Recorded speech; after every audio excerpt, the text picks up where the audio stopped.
Good morning students, I am again here with the next topic and that is dependence of rate on concentration. In last class we have discussed the factors affecting the rate of reaction. Got it? अपन ने last class में क्या पढ़ा था? Factors which affect rate of reaction. And वहाँ पे अपन ने देखा था one of the factor is concentration. कौन सा factor था ये? Concentration. और मैंने आपको last class में ये भी बताया था कि कंसंट्रेशन को अपन बहुत ज्यादा डिटेल में आगे लेके चलने वाले हैं, बहुत ज्यादा डिटेल में अपन पढ़ने वाले हैं. तो अब अपन कंसंट्रेशन को डिटेल में पढ़ेंगे और फिर नेक्स्ट जो अपन एक और वहां पे फैक्टर था दैट इज टेम्परेचर. फिर अपन टेम्परेचर के बारे में डिटेल में पढ़ेंगे. तो today will talk about concentration. आज अपन कंसंट्रेशन की बात करेंगे. देखिए बेटा, जो डिपेंडेंस है रेट ऑन रिएक्शन की कंसंट्रेशन की रेट पे, that is described with the help of a law which is known as rate law. जो कंसंट्रेशन का डिपेंडेंस है रेट के ऊपर, उसको किसने एक्सप्रेस किया? उसको रेट लॉ ने एक्सप्रेस किया. रेट लॉ एक्सप्रेस करता है, रेट लॉ अपने को बताता है कि किस तरह से रिएक्टेंट की कंसंट्रेशन जो है वो किसी भी रिएक्शन के रेट को अफेक्ट करती है.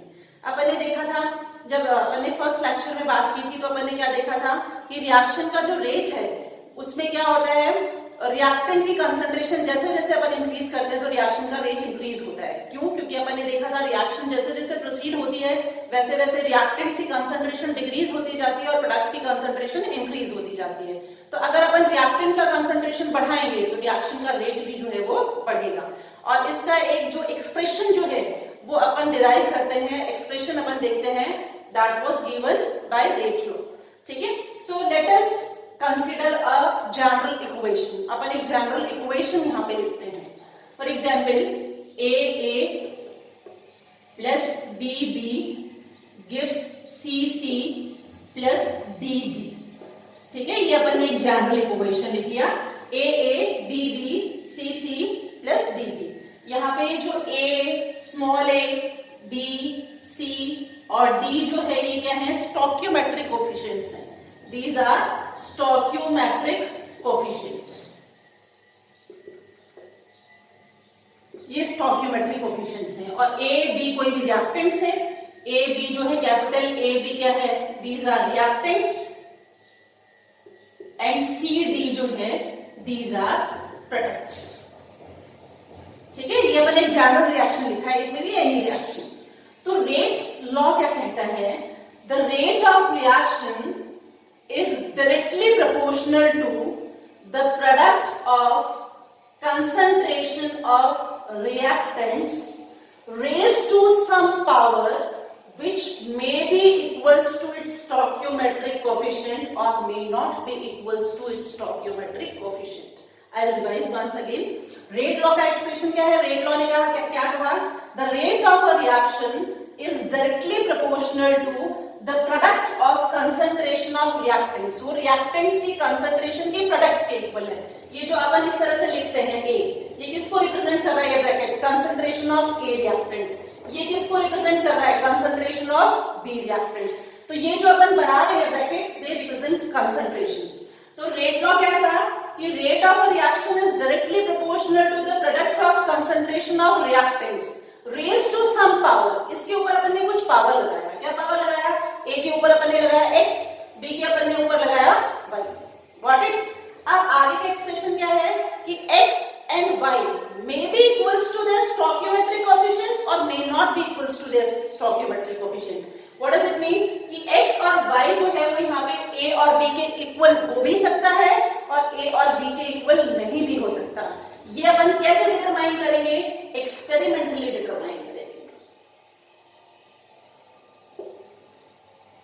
ठीक है, ये अपन कैसे डिटरमाइन करेंगे? एक्सपेरिमेंटली डिटरमाइन करेंगे. अपने को कैसे पता चलेगा कि x a के इक्वल है कि नहीं है? By doing experiment. अपने को कैसे पता चलेगा b और y इक्वल है कि नहीं है? By doing experiment. Upon reaction को देखकर पता नहीं चला सकते, अपन एक्सपेरिमेंट करेंगे तो अपन पता करेंगे. Got it? तो एक बार मैं फिर से आपको रिवाइज बताऊं ये एक्सप्रेशन रेट लॉ का. Rate of a reaction is directly proportional to the product of concentration of reactants raised to some power which may or may not be equals to its stoichiometric coefficient. अब मैंने ये जो term use की है may और may not be, वो किसके लिए यूज की है वो भी अपन अभी बात करेंगे. Got it? अभी यहाँ पे अपन देख ले कि प्रोपोर्शनैलिटी जब भी होती है तो अपन प्रोपोर्शनैलिटी को हटा देते हैं और वहां पे कांस्टेंट अपन यूज करते हैं। कांस्टेंट यहां पे लगा दिया k, and k is known as rate constant. k को क्या बोलेंगे अपन? Rate constant. Got it? तो ये जो एक्सप्रेशन है अपना, ये जो एक्सप्रेशन पूरा लिखा है मैंने, this is rate law expression. क्या है ये? रेट लॉ एक्सप्रेशन है अपने पास में। ठीक है?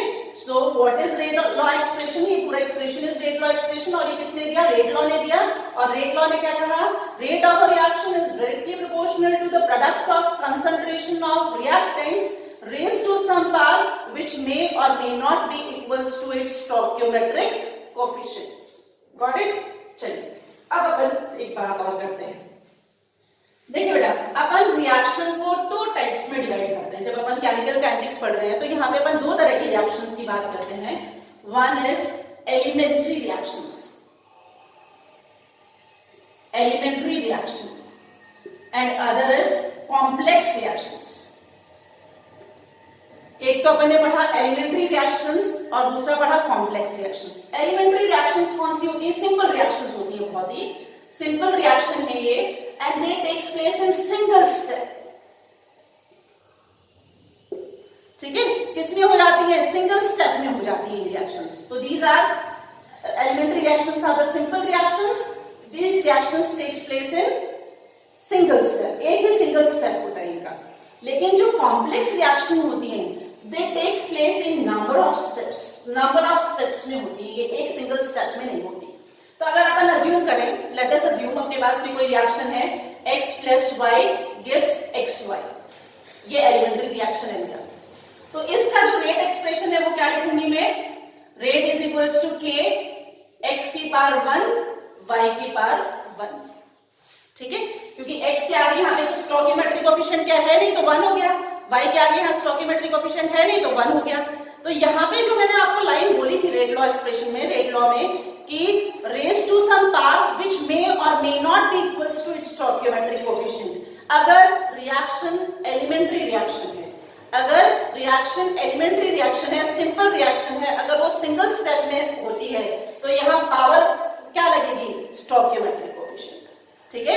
एलिमेंट्री रिएक्शन के केस में अपन पावर क्या लगाते हैं? जो उसका स्टोइकियोमेट्रिक कोएफिशिएंट होता है वही उसका पावर हो जाता है। क्यों? क्योंकि ये रिएक्शन जो है सिंगल स्टेप में होती है और इनके स्टोइकियोमेट्रिक कोएफिशिएंट्स जो है वही इनकी एक्चुअल कंसंट्रेशन के बारे में अपने को बताते हैं। तो जब एलिमेंट्री रिएक्शन होती है, सिंपल रिएक्शन होती है, ऐसे रिएक्शन जो सिंगल स्टेप में होती है, उस केस में अपन जब रेट एक्सप्रेशन लिखते हैं तो स्टोइकियोमेट्रिक कोएफिशिएंट ही उसका एक्चुअल कंसंट्रेशन होता है। वहां पे x and y is equals to a and b, जो अपन ने जनरल स्टोइकियोमेट्रिक कोएफिशिएंट माना था। तो वहां जो अपन ने टर्म बोला था मे और may not be equals to stoichiometric coefficient, तो may equals to stoichiometric coefficient किसके लिए होगा? For elementary reactions. Got it? चलिए अब अपन देखते हैं कॉम्प्लेक्स रिएक्शंस। कॉम्प्लेक्स रिएक्शंस कौन सी होती हैं? The reactions which takes place in number of steps, बहुत सारे स्टेप्स में होती हैं वो। ठीक है? फॉर एग्जांपल अपन देखें कोई रिएक्शन है अपने पास में, let it be p plus q gives s, ये कोई रिएक्शन है। ठीक है? तो अपन देखेंगे कितने स्टेप में होती है। सबसे पहले p जो है वो q के साथ में कंबाइन होके, लेट इट बी q जो p जो है 2q लिख देती हूँ। p जो है q के साथ में कंबाइन होके क्या बना लेता है? r बनाता है। फिर ये जो r है ये वापस से r जो है again combines with q and form s। मान लीजिए रिएक्शन 2 स्टेप में होता है। अब अपन इस रिएक्शन को ऐड करते हैं, ओवरऑल रिएक्शन बनाते हैं। ये इसका फर्स्ट स्टेप है, लेट अस अज्यूम ये इसका फर्स्ट स्टेप, ये इसका सेकंड स्टेप। इन दोनों को मैंने ऐड किया तो क्या हुआ? r से r कट गया, p का p हुआ, ये q प्लस 2q हो गया, और ये क्या बन गया? s बन गया अपना ओवरऑल रिएक्शन। लेकिन ये रिएक्शन जो है ये एक सिंगल स्टेप में नहीं हो रहा, it takes place in 2 steps और 3, 4 जितने भी नंबर ऑफ स्टेप्स में होगा ये रिएक्शन। तो उस रिएक्शन को अपन क्या कहेंगे? Complex reaction. Got it? तो अब इस केस में अपन क्या करते हैं? इस केस में लेट अस अज्यूम अपन मानते हैं कि ये वाला जो स्टेप है ये स्लो स्टेप है और ये स्टेप जो है वो क्या है? फास्ट स्टेप है। तो जब एक रिएक्शन नंबर ऑफ स्टेप्स में होता है तो उस रिएक्शन में जो स्लोएस्ट स्टेप होता है that is known as rate determining step. उसको अपन क्या बोलते हैं? Rate determining step. और वो जो रेट डिटरमाइनिंग स्टेप है उसके अंदर जो रिएक्टेंट का स्टोइकियोमेट्रिक कोफिशिएंट्स होते हैं वो रेट एक्सप्रेशन में यूज होंगे। यानी कि अगर अपन यहां पे इसका रेट एक्सप्रेशन लिखें तो रेट एक्सप्रेशन क्या हो जाएगा? रेट इज इक्वल्स टू के पी की पावर 1 और क्यू की पावर 1।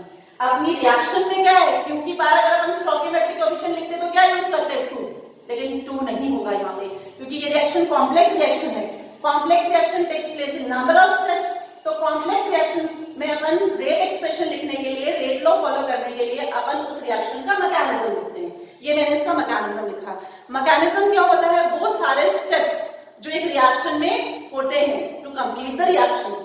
अपन जब रिएक्शन का मैकेनिज्म देखते हैं उसमें जब उसके नंबर ऑफ स्टेप्स देखते हैं तो उस मैकेनिज्म में जो स्लोएस्ट स्टेप होता है, सबसे धीरे चलने वाला जो स्टेप होता है that is known as rate determining step. और वही स्टेप जो है वो जो रिएक्शन के रेट का रेट एक्सप्रेशन जो है वो वही स्टेप जो है वो डिसाइड करेगा।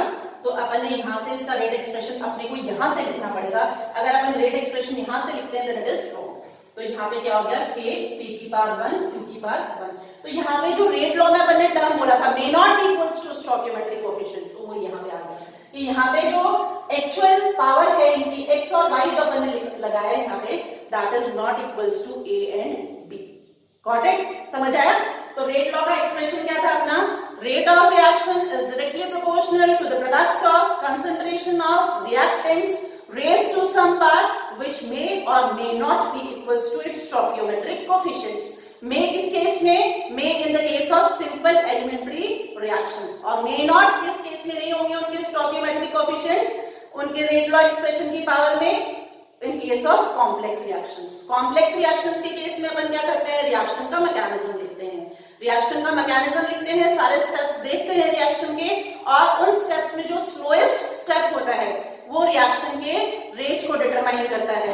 और उस स्लोएस्ट स्टेप को अपन क्या बोलते हैं? That is known as rate determining step. और उस रेट डिटरमाइनिंग स्टेप में जो रिएक्टेंट्स का स्टोइकियोमेट्रिक कोफिशिएंट होता है that will go in the power, वो ही पावर में जाएगा। Got it? चलिए next will consider a reaction. अब ये जो अपन ने पावर लगाई है व्हाट डज इट मीन? तो इसके लिए अपन एक रिएक्शन कंसीडर करते हैं that is given in your book NCERTs. 2NO plus O2 gives 2NO2। ये एक रिएक्शन है ना, एलिमेंट्री रिएक्शन है, सिंपल रिएक्शन है। Got it? अब इसका मैं रेट एक्सप्रेशन लिखती हूँ। तो रेट एक्सप्रेशन क्या हो जाएगा? रेट इज इक्वल्स टू के। अब सिंपल रिएक्शन है, एलिमेंट्री है, तो अपने को क्या करना है? स्टोइकियोमेट्रिक कोफिशिएंट को ही पावर में लगा देना है। तो NO का पावर में क्या लगा दूंगी? 2, O2 का पावर क्या लगा देंगे? 1। Got it?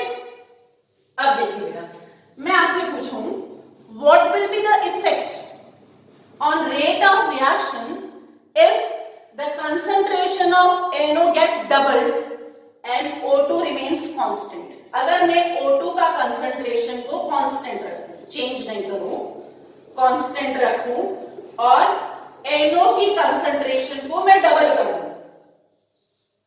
तो रेट पे क्या इफेक्ट पड़ेगा? तो देखिए अपन करते हैं, रेट इज इक्वल्स टू के, अपन ने NO की कंसंट्रेशन को क्या कर दिया? डबल कर दिया, और O2 की कंसंट्रेशन में कोई चेंज नहीं किया। Got it? तो NO की किस पावर पे डिपेंड कर रहा है? रेट 2 पे। तो NO की कंसंट्रेशन को अगर अपन ने डबल किया तो रेट बिकम्स 4 टाइम्स। कितना टाइम्स हो जाएगा? 4 टाइम्स। क्यों? क्योंकि NO की 2 पावर पे रेट डिपेंड कर रहा है। तो जो चेंजेस आप NO में करेंगे उसके पावर 2 चेंजेस जो है वो रिएक्शन के रेट में हो जाएंगे, because rate depends upon second power of the concentration of this reactant. Got it? अगर इसी तरह से O2 की कंसंट्रेशन में अपन डबल करते हैं तो O2 की कंसंट्रेशन को डबल करें, NO को कांस्टेंट रखें तो रेट क्या हो जाएगा? डबल। O2 की कंसंट्रेशन को ट्रिपल करेंगे तो रेट क्या हो जाएगा? ट्रिपल। O2 की कंसंट्रेशन को अपन क्वाड्रपल्स करेंगे, 4 टाइम्स करेंगे तो रेट क्या हो जाएगा? 4 टाइम्स। क्यों? क्योंकि इसकी 1 पावर पे डिपेंड कर रहा है, इसकी यूनिट पावर पे डिपेंड करता है। ठीक है। तो यूनिट पावर पे डिपेंड कर रहा है, यानी जो चेंजेस आप यहाँ करेंगे वही चेंजेस यहाँ होंगे।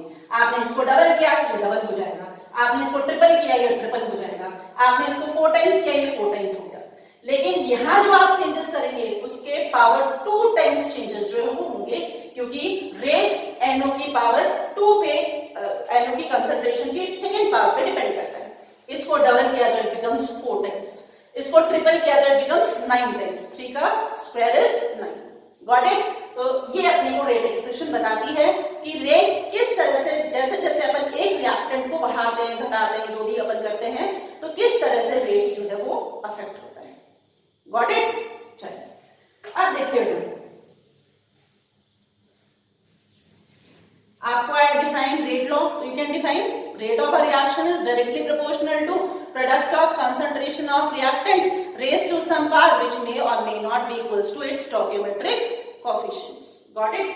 और एक बार बोर्ड एग्जामिनेशन आया हुआ है, define rate law, second rate constant. तो रेट लॉ का तो मैंने आपको बता दिया। Next is rate constant. Rate constant is K। ये जो मैंने प्रोपोर्शनैलिटी कांस्टेंट लगाया है यहाँ पे, दिस इज रेट कांस्टेंट। क्या है ये? रेट कांस्टेंट है।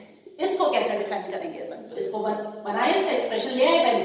K is equals to rate upon reactants की कंसंट्रेशन की पावर n। इस तरह से लिख लेते हैं अपन इसको, ठीक है। जनरल रिएक्शन के लिए लिख लिया, रिएक्टेंट की कंसंट्रेशन का पावर n, ठीक है। तो मैं क्या कह सकती हूँ इसको? Rate constant is rate of reaction. Rate constant is rate of reaction when the concentration of reactants is unity। जब reactant की concentration 1 होगा तो rate constant क्या होगा? It is equals to rate of reaction। और K को जो है it is also known as velocity constant भी बोलते हैं, velocity constant भी बोलते हैं, specific reaction rate भी बोलते हैं, specific reaction rate भी बोलते हैं इसको, क्योंकि it is equals to rate of reaction when concentration of reactants is unity। तो स्पेसिफिक हो गया। स्पेसिफिक टर्म अपन वहीं पे यूज करते हैं जहां यूनिट के रिस्पेक्ट में अपन बात करते हैं। तो जब कंसंट्रेशन रिएक्टेंट्स का यूनिटी हो जाता है तो रेट जो है, रेट कांस्टेंट वो रेट के इक्वल हो जाएगा। So it is also known as specific rate, reaction rate और वेलोसिटी कांस्टेंट। ये इसके अदर नेम्स हैं, वेलोसिटी कांस्टेंट और specific reaction rate. Got it. तो this is the way how we can define rate constant. किस तरह से define किया? Rate constant is given by or is equals to the rate of reaction when the concentration of reactants is unity। जब reactant की concentration unity होगी उस time rate constant क्या हो जाएगा? reaction का rate हो जाएगा। Got it? इस तरह से आपको दोनों टर्म्स को डिफाइन करना है। Got it? समझ आया बेटा? चलिए अब देखिएगा, अपन ने जो रेट एक्सप्रेशन लिखा था, क्या लिखा था अपन ने? R is equals to K A की पावर X B की पावर 1, ये लिखा था अपन ने। और ये मेंशन किया था कि X Y A B के इक्वल हो भी सकता है, मे बी और मे नॉट बी। ये एक्सप्रेशन अपन ने रिएक्शन के रेट का लिखा था। Got it. अब यहाँ पे देखिए, ये जो X प्लस Y है, their sum is known as order of reaction। क्या बोलते हैं इसको अपन? Order of reaction. और जनरली इसको किससे डेजिग्नेट कर देते हैं? n से। सो अगर मैं आपसे पूछूं how can you define order of reaction, तो आप बोलेंगे sum of powers of concentration terms in rate law expression. एक बार फिर से सुनिए, sum of powers of concentration terms in rate law expression. ये क्या है? अपना रेट लॉ एक्सप्रेशन है, ये कंसंट्रेशन टर्म्स हैं, इनकी पावर का सम जो है उसको अपन क्या बोलते हैं? रिएक्शन का ऑर्डर। ठीक है। So order of reaction is sum of the powers of concentration terms in rate law expression is known as order of reaction. उसको अपन क्या कहते हैं? रिएक्शन का order. And order is always an experimental factor. कैसा factor है? Experimental factor है। Reaction को देखकर नहीं पता लगा सकते। एलिमेंट्री रिएक्शन के केस में अपन पता लगा सकते हैं, बट जनरली क्योंकि एलिमेंट्री रिएक्शन बहुत कम है, वेरी फ्यू आर देयर। ठीक है। तो जनरली अपन क्या कहेंगे? This is the experimental factor. Experimental condition से अपने को रिएक्शन के ऑर्डर का पता चलता है। और ऑर्डर अपन कैसे डिफाइन करेंगे? Sum of parts of concentration terms in rate law expression is known as order of reaction. Got it? Order का डेफिनेशन हो गया। नेक्स्ट इज डेफिनेशन के बाद में एक्सपेरिमेंटल फैक्टर है, इसको अपन रिएक्शन को देखकर नहीं लगा सकते पता, एलिमेंट्री रिएक्शंस पे लगा सकते हैं, लेकिन एलिमेंट्री रिएक्शंस का नंबर बहुत कम है तो अपन इसको एक्सपेरिमेंटली डिटरमाइन करते हैं। Got it? नेक्स्ट अपन देखते हैं ऑर्डर में भी zero, it may be positive, it may be negative and it may be in fraction. कैसा भी हो सकता है ऑर्डर, रिएक्शन का ऑर्डर जीरो भी हो सकता है, पॉजिटिव भी हो सकता है, नेगेटिव भी हो सकता है, फ्रैक्शन में भी हो सकता है रिएक्शन का ऑर्डर। Got it? ठीक है, तो सबसे पहले ऑर्डर की डेफिनेशन अपन ने देखा, रेट लॉ एक्सप्रेशन लिखा, फिर रेट लॉ एक्सप्रेशन में जो अपन ने पावर्स लगाई थी अपन ने बात की पहले तो ये स्टोइकियोमेट्रिक कोएफिशिएंट के इक्वल हो भी सकती है और नहीं भी हो सकती। फिर अपन ने बात किया रेट लॉ एक्सप्रेशन में जो पावर्स लगती हैं उनका सम, उसको अपन क्या कहते हैं? ऑर्डर ऑफ रिएक्शन, रिएक्शन का ऑर्डर कहते हैं। और ऑर्डर जो है वो क्या बताता है अपनी को कि रिएक्टेंट की कैसे कैसे कंसंट्रेशन के ऊपर रिएक्शन का रेट जो है वो डिपेंड करता है। और ऑर्डर जो है इट मे बी जीरो, ठीक है, it may be positive, it may be negative और it may be fraction. Zero कैसे हो सकता है? कंसंट्रेशन पे डिपेंड ही नहीं करे रिएक्टेंट की, किसी और फैक्टर पे डिपेंड करे। नेगेटिव कैसे कि हो सकता है रिएक्टेंट की कंसंट्रेशन रिएक्शन डिपेंड ही नहीं करे, प्रोडक्ट पे करे या किसी और फैक्टर पे करे। फ्रैक्शन में भी it may be possible. Got it? चलिए कुछ एग्जांपल्स वी कैन कंसीडर। चलिए पहले अपन देखते हैं कुछ examples. For example H2 plus I2 gives 2HN. Next simple reactions I am telling you. Br2 gives 2HBr. ये सारी एक जैसी रिएक्शन है, so I am taking all of them. फिर भी देखिए सब में वेरिएशंस हैं। इसका रेट एक्सप्रेशन लिखा अपन ने, तो rate expression this is elementary reaction के H2 की पावर 1 I2 की पावर 1, तो रिएक्शन का ऑर्डर कितना हो गया? 2। Got it? फिर देखिए rate is equals to, experimentally किया तो पता चला H2 की पावर 1 और Br2 की पावर हाफ। यूनिट पावर पे डिपेंड नहीं करता है, it depends upon half power of Br2। तो रिएक्शन का ऑर्डर कितना हो जाएगा? 1 प्लस हाफ, दैट इज कितना होगा? 3/2।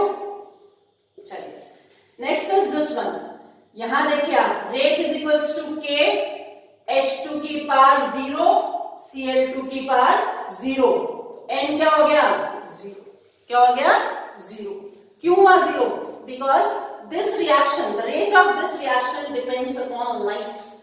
फोटोकेमिकल रिएक्शन है। कैसा रिएक्शन है? फोटोकेमिकल रिएक्शन है, तो ये रिएक्टेंट की कंसंट्रेशन पे डिपेंड नहीं करता, so it is a zero order reaction. तीनों रिएक्शन एक जैसी ऑलमोस्ट, लेकिन this one is zero order reaction, ये फ्रैक्शनल ऑर्डर में आ गई, ये सेकंड ऑर्डर रिएक्शन हो गई। Got it? Let us consider some more examples. देख लीजिए एक बार, समझ आया सबको? ये मैंने रिएक्शंस लिखे हैं, ये इनके रेट लॉ एक्सप्रेशंस लिखे हैं, और रेट लॉ एक्सप्रेशन की जो ऊपर जो कंसंट्रेशन की पावर्स लगाई हैं उनके ऐड करने से क्या मिल रहा है अपने को? Order of reaction. तो ये सेकंड ऑर्डर रिएक्शन, ये fractional order reaction, this is zero order reaction. Got it? देखिए नेक्स्ट इज बहुत ही कॉमन एग्जांपल्स है जो आप बहुत बार अपन अपनी एनसीईआरटी में जिसको यूज करेंगे। देखिए अपन हाइड्रोलिसिस ऑफ एस्टर, ये लिया अपन ने, हाइड्रोलिसिस ऑफ एस्टर किया। इन रिएक्शन को आप कंपैरेटिव लर्न कर सकते हैं, इसलिए मैंने इन रिएक्शंस को सिलेक्ट किया है। ये दो रिएक्शन है, फर्स्ट है हाइड्रोलिसिस किया, सेकंड उसका रिएक्शन बेस से कराया। प्रोडक्ट क्या बना? CH3COOH plus CH3CH2OH। यहां पे क्या बना? CH3COONA plus CH3CH2OH। Rate expression लिखा के CH3COOCH2CH3। यहां लिखा रेट एक्सप्रेशन, तो इट इज के CH3COOCH2CH3 एंड NaOH। तो this is second order reaction. n की वैल्यू क्या है? 2, यहाँ n की वैल्यू क्या हो गई? 1। यहाँ पे वाटर की कंसंट्रेशन जो है रिमेन्स कांस्टेंट, ठीक है, तो रिएक्शन का रेट जो है वो वाटर की कंसंट्रेशन पे डिपेंड नहीं करता है, ठीक है। तो ये फर्स्ट ऑर्डर रिएक्शन हो गई, ये सेकंड ऑर्डर रिएक्शन हो गई, ठीक है। तो इन सारे एग्जांपल से ये प्रूफ हो गया, मैंने आपको सारे एग्जांपल्स बताया कि sometimes the order is 0, sometimes it is 1, 2, the order is in fraction also. और अभी जो अपन ने रिएक्शन कंसीडर किया था थोड़ी देर पहले, जिसमें अपन ने रेट लॉ एक्सप्रेशन अप्लाई किया था, कौन सा था, 2NO plus O2 gives 2NO2। तो यहाँ पे रिएक्शन का रेट एक्सप्रेशन अपन ने लिखा था, तो इट इज K NO की पावर 2 O2 की पावर 1। तो यहाँ रिएक्शन का ऑर्डर कितना हो गया, 2 + 1। This is a third order reaction. कैसा रिएक्शन है, third order reaction. Got it, clear हुआ? तो दिस इज अबाउट ऑर्डर। ठीक है, तो ऑर्डर के लिए अपन ने क्या बात किया, सबसे पहले ऑर्डर जो है रेट लॉ एक्सप्रेशन में जो कंसंट्रेशन टर्म्स की पावर होती है उनके सम को अपन ऑर्डर कहते हैं, first thing. Second thing, order अपन इस तरह से नॉर्मली रिएक्शन को देखकर नहीं डिटरमाइन कर सकते, एक्सपेरिमेंटल फैक्टर है, एक्सपेरिमेंट करने से ही पता चलेगा। थर्ड इज ऑर्डर में be 0, negative, positive and even in fraction. Negative, positive और फ्रैक्शन में ऑर्डर हो सकता है। Got it? अब देखिए बेटा, अपन क्या करते हैं, जो रेट कांस्टेंट है उसकी यूनिट्स निकालते हैं डिफरेंट ऑर्डर के लिए। ठीक है, अपने सिलेबस में it is very important. Units of के, यूनिट्स ऑफ के, rate constant for different orders. Got it? तो अपन ने के क्या लिखा था, रेट लॉ एक्सप्रेशन क्या था, रेट इज इक्वल्स टू के और रिएक्टेंट की पावर n, जहां पे n क्या है, ऑर्डर ऑफ रिएक्शन। अपन ने देखा था ना, रिएक्टेंट्स की पावर x और y, और x + y को अपन ने क्या बोल लिया, n। तो इस तरह से लिख दिया मैंने इसको।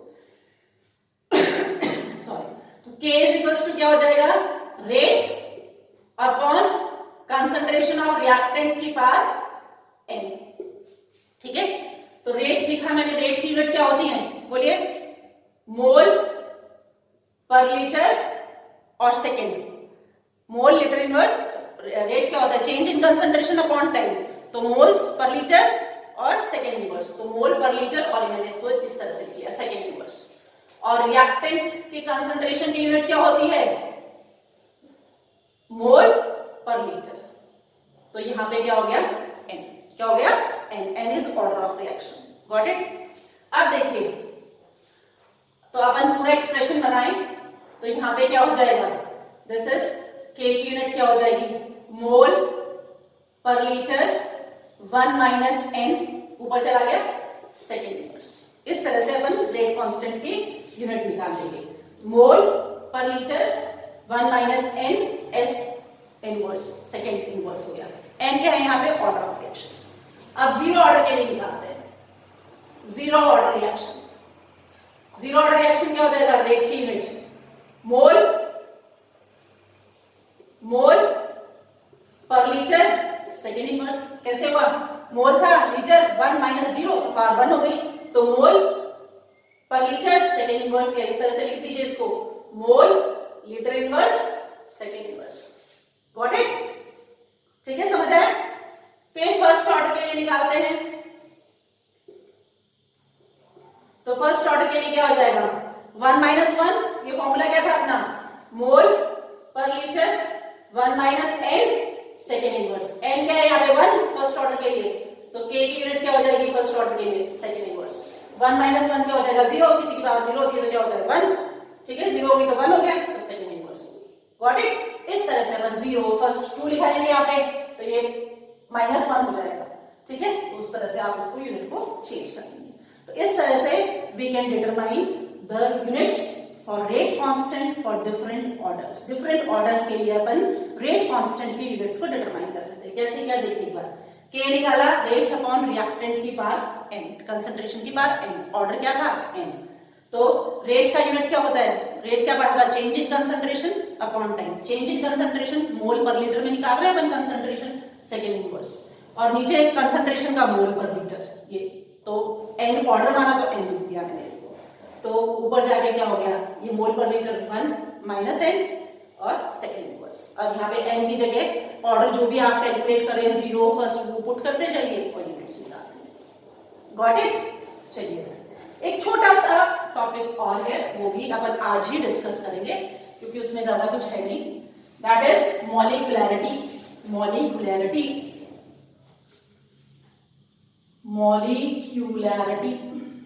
Of a reaction. मॉलिक्यूलैरिटी क्या होता है, it is number of reacting species. क्या हो गई, number of reacting species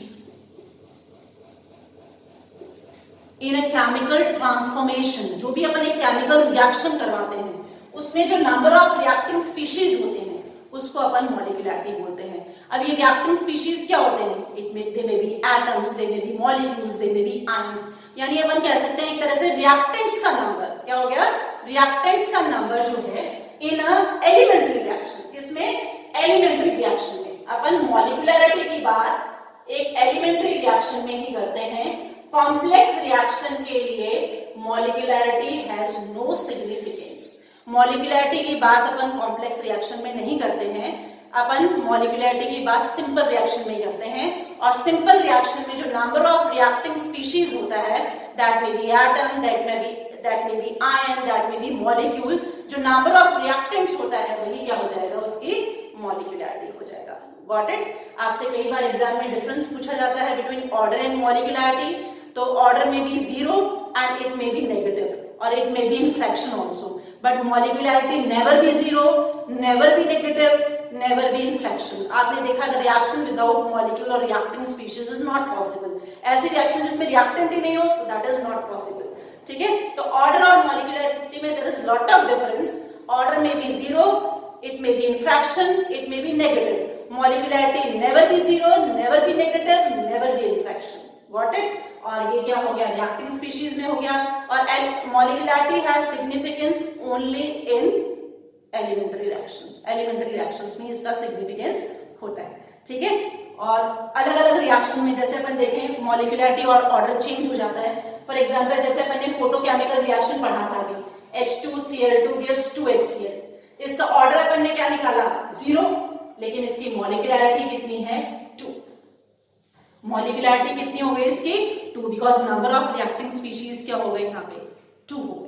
got it? तो अपन मानते हैं कि मॉलिक्यूलैरिटी का सिग्निफिकेंस जो है वो कॉम्प्लेक्स रिएक्शंस के लिए नहीं होता है, इसको अपन सिंपल रिएक्शंस में ही बात करते हैं सिर्फ, और कॉम्प्लेक्स रिएक्शंस के लिए मॉलिक्यूलैरिटी नहीं निकालते हैं। तो what is molecularity? Number of reacting species, that is may be ions, atoms, molecules that are taking part in a chemical transformation, और इनडायरेक्टली अपन कहते हैं the number of reactants.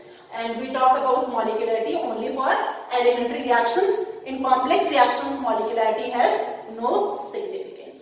Got it? ठीक है, तो आज इतना ही अपन पढ़ेंगे। अपन ने आज पढ़ा रेट लॉ, जो कंसंट्रेशन के डिपेंडेंस होती है। जनरली अपन ने देखा रिएक्टेंट की कंसंट्रेशन पे रिएक्शन का रेट डिपेंड करता ही करता है। किस तरह से डिपेंड करता है वो अपन ने देखा यहाँ पे। ठीक है, इसके कुछ बहुत सारे क्वेश्चंस हैं, वो अपन नेक्स्ट क्लास में डिस्कस कर लेंगे। और अब अपन जो है आगे निकालेंगे, आगे कंसंट्रेशन में आगे चलेंगे। 0 ऑर्डर के लिए, फर्स्ट ऑर्डर के लिए इंटीग्रेटेड रेट इक्वेशंस निकालेंगे और फिर न्यूमेरिकल वाला पोर्शन करेंगे। इसमें जो बोर्ड एग्जाम में जो क्वेश्चन आने के चांसेस होते हैं वो इसी तरह के होते हैं कि कोई रिएक्शन है 2x gives y, इस तरह की कोई रिएक्शन है और इसका रेट एक्सप्रेशन आपको दे दिया, rate is equals to k, second order reaction है, और आपसे पूछ लिया what will be the effect on rate of reaction when concentration of x is done half. वो मैंने आपको एक NO का एग्जांपल लेके अपने थोड़ा डिस्कस कर लिया। तो गो थ्रू दोस एग्जांपल्स, उस टाइप के एग्जांपल्स को देखिए आप। कोई प्रॉब्लम होती है आपको तो टॉक थ्रू मी। ठीक है, नेक्स्ट में जो लेक्चर है उसमें अपन आगे चलेंगे, कंसंट्रेशन में ही आगे चलेंगे। अभी कंसंट्रेशन में ही अपने को बहुत सारा पढ़ना है। Got it? Thank you, have a nice day.